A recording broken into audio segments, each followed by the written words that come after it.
this club, like almost every other club, cannot exist on people coming through the turnstiles. It's a well-documented fact that the salaries of this football club, and I've said it so many times, the end of last year was £2,056,000, and the income through the turnstiles was 1.1 million. Now that's £1 million worth of deficit before you actually pay a bill. You haven't started running the club. You haven't started doing anything. You haven't started paying rent and rates and telephone and all the 1,000 things that need to run the business, the football club, the transport, everything. You haven't started to do that. There is other income from sponsors and executive facilities and that sort of stuff, and shops and commercial activities. Yeah, of course there is, but it's a vast, vast gap. And I don't understand, I would if I could, but I do not understand why you expect me as an individual or each of the 5 members of the board to cough up £250,000 because this club is losing £1.3 million. Why should I do it? They do not listen to the member of the public who supports Swindon Town football game. And it's about time they did. I absolutely agree with you. I absolutely agree with you. I do think it's hang on, you still haven't got to the point. You don't seem like you want to listen to it. What point are you trying to explain to us? I don't know, you don't really seem to let me say it. Do they want a good manager here, though? The point is, if they do need £500,000 to get by for a couple of months, okay? Yeah. If they need that money, ultimately, where it's going to come from is not by people going through the turnstiles at the moment. It's going to come from the director saying, okay, we'll give £100,000 each of our own money, say, for instance. Yeah.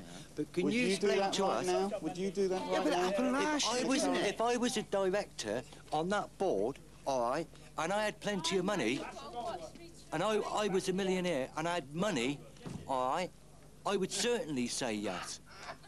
I would certainly put money out of my own pocket into that club.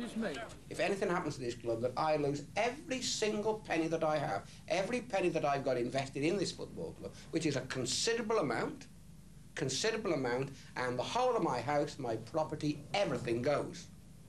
All I would say is, you know, that's an awful lot to take a chance on. I have nothing if this football club goes down, and that's what I believe I should put into the club. I don't believe you can call that nothing. I don't believe you can call that nothing in exchange for all these unbelievable things that we're supposed... What are these unbelievable things we're supposed to get? Mike Spearman will say, thank you very much, I work at this football club 3 days a week. Will you go to work for 3 days a week and not get paid for it? Will you come here night after night after night and spend hours and hours and hours on the telephone? I never, no director of this football club would ever claim a bill for anything. No, but to be fair, you love it. Well, I love it, but why should I do it and get grumbled at for doing it? I mean, any fan would probably say I would do that if I would come in and do that. Well, he's the difference being, yeah, go on. Sorry. Well, I mean, that's all I am. I'm a fan. You sound as vehement as a fan. I am of course I'm a fan. That's my whole object of life, is to be a fan. If you saw me at home and other people at home sitting at night worrying themselves bloody silly about where we're going to pay the next bill from, you wouldn't think that was funny. And it isn't funny. Please, kick me out. I don't mind. Go. You will be going. I don't mind. You will be going. All I'm saying to you is... You will be going. Well, fine. Right, sooner the better. I don't mind. No, we don't mind either. That doesn't bother me. Then we'll go then. It doesn't bother me. We'll go. All I'm saying to you is if you want the club here next year... Get rid of you, yeah, right, exactly. You see, that's a typical mentality. Is it? Of course.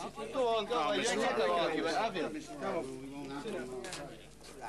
Well, what do I want all this bloody aggro for? What do I want to come and work here hour after hour, day after day, night after night, and drive around the countryside like a maniac, grumbling and getting moaned at, and then being abused by fans and being criticised by... It's a nonsense, isn't it? I do it because I love it, and I'm a fan. And I'll just have to put up with it, that's all. But if somebody else wants to do it, somebody else is able to do it, and finance it the way this board do, it's on record publicly that people are very welcome to come and have a try.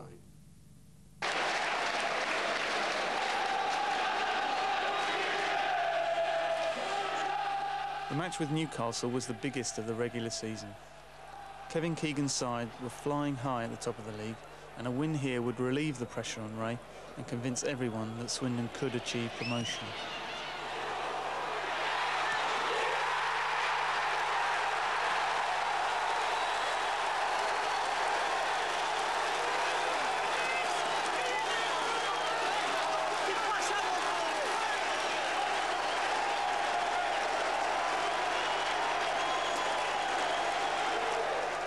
Why do you cuddle each other after a goal? No, I wonder why that one was coming. I don't know, as you said, I mean, as we were saying earlier on, we're sort of together 42 weeks of the year. I mean, I can't say that. I don't know, they're your mates. I mean, we're not all lovers, I don't think, are we? But I don't know, it's just I don't think we even know what we're doing. I mean, put it this way, any footballer who watches themselves after probably gets embarrassed.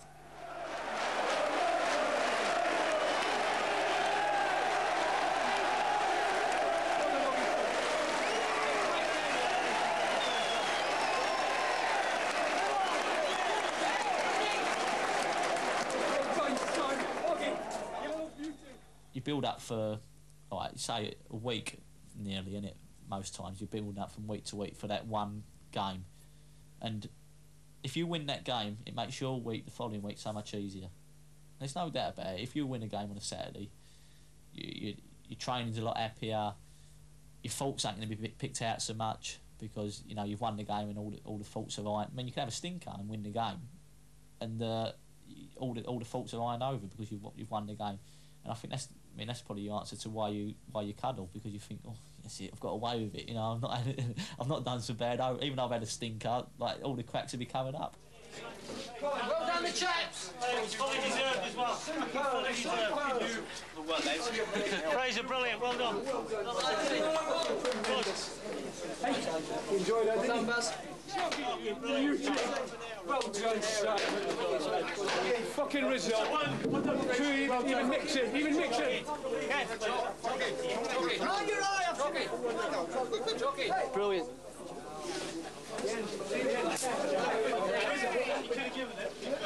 There's John. Well done, boys. For it's a grand old team to play for, and it's a grand old team to see. And if you know the history, it's enough to make your heart glow. Oh, we don't care what the Newcastle say. What the hell do we care? 'Cause we only know that there's gonna be a show, and the Swindon Town will be there.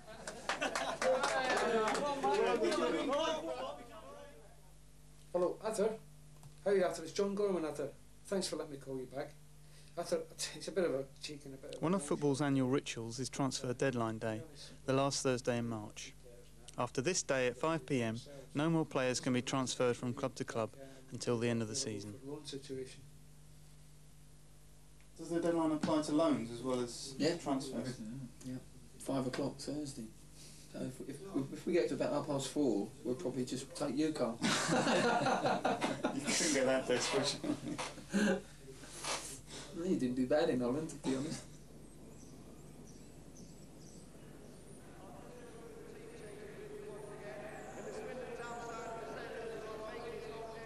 The next evening wasn't so relaxed. The team were playing Bristol City, who are Swindon's local rivals. For some fans, derby matches are more like civil war, and sometimes this attitude rubs off onto the players.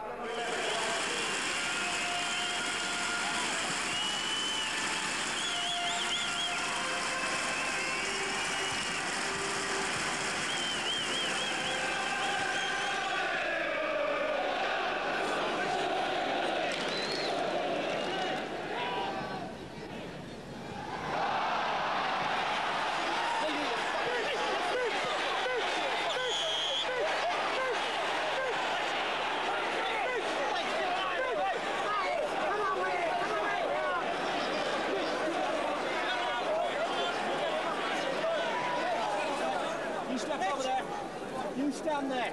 Yeah. Whoa, here come. Whoa! Try and go centre.